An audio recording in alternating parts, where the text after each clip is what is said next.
Hi friends, আশা করি তোমরা সবাই ভালো আছো আর ভালো থাকতে হবে, তাই না?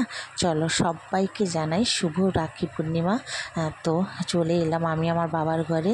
তো দাদাকে রাখি পরাতে, এই দেখো দাদাকে রাখি পরাচ্ছি। আমরা 3 বোন 2 ভাই। তো ছোট ভাই ছুটি পায়নি, আসতে পারেনি, তো দাদাকে রাখি পরিয়ে দিলাম। এই দেখো এটা হচ্ছে আমার দাদা। তো দাদাকে রাখি পরালাম, তো একটু মিষ্টি মুখ করাচ্ছি। এই দেখো দাদাকে একটু মিষ্টি মুখ করালাম, দাদাও আমাকে মিষ্টি মুখ করেছে। এবার দাদা আমাকে বড় করে আশীর্বাদ করে দিয়েছে। তারপরে আমার 2 ভাইপো ছিল, আমাকে রাখি পরিয়ে দিল। তো আমি তোমাদের দেখালাম, এই হচ্ছে আমার ভাইজি। ভাইজি 3 দাদাকে রাখি পরাচ্ছে। তো আমার ছেলেকে তো তোমরা চেনো। আর এ হচ্ছে তারা হচ্ছে দাদার 2 ছেলে আর ভাইয়ের এই মেয়ে, 3 জন সদস্য তারা। এই দেখো তো 3 ভাইকে রাখি পরাচ্ছে, মিষ্টি মুখ করালো। আমার মা জানো, আমার মা তার ভাইদের রাখি পরাচ্ছে। আমার মামার ঘর জানো অনেক দূরে, উড়িষ্যা আমার মামার ঘর।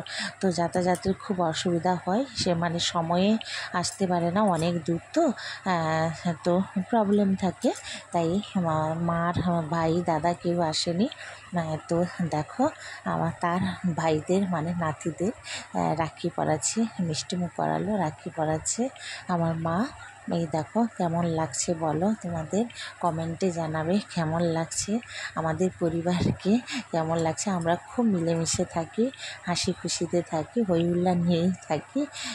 তো দেখো আমার মা আমার ছেলেকে রাখি পরালো। তো আমি বললাম একটু বসো, তোমাদের সবাইকে আমি ফটো তুলে নিই। আর আমার মেয়ের যেন ভীষণ শরীর খারাপ। তোমরা তো আমার মেয়েকে আগে দেখেছো, ও খুব চঞ্চল থাকে, কতবার বলেছি ও খুব শান্ত মেয়ে।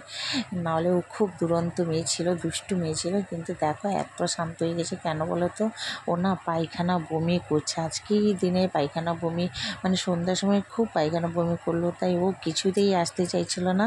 আমি বললাম হোক মা, আজকের দিনে আসো, একটু কোনোরকম দাদাইকে রাখিটা পরিয়ে দাও। কিছুতেই ও বসবে না। চলো আজকের মতো টাটা।